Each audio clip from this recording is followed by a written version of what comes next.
В Ухте прошел 26-й республиканский турнир по хоккею памяти почетного гражданина города Владимира Мишакова, который внес большой вклад в развитие нефтяной и газовой промышленности Республики Коми.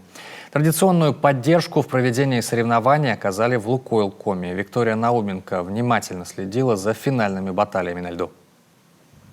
Идея проводить любительский турнир «Мемориал» принадлежит сыну Владимира Мишакова, Евгению, в прошлом профессиональному хоккеисту. Каждый год он лично присутствует на играх и испытывает, по его словам, непередаваемые эмоции.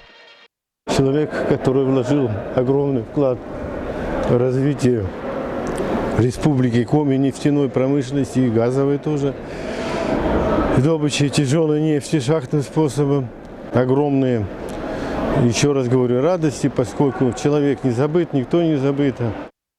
«Лукойл Коми» 15 лет поддерживает турнир, и это стало славной традицией предприятия. Первоначально это было на стадионе поселка Ярига. Потом, когда открылся Ледовый дворец в Ухте, соответственно, стали проводить турнир здесь. Потому что, естественно, комфортнее и для зрителей, и для игроков показать свой класс игры. Ежегодно принимают участие команды практически одни и те же, потому что этот турнир рассчитан как бы на поселковые команды. В этом году на арене Ледового дворца имени Сергея Капустина в Ухте встретились ярикская команда «Шахтер» и клубы «Войвожа», «Троицко-Печорска» и «Вуктыла». В итоге 4-е место занял «Троицко-Печорск», 3-е «Войвож», 1-й в очередной раз команда из Яриги. Им удалось обыграть вуктыльцев в финале со счетом 5-2.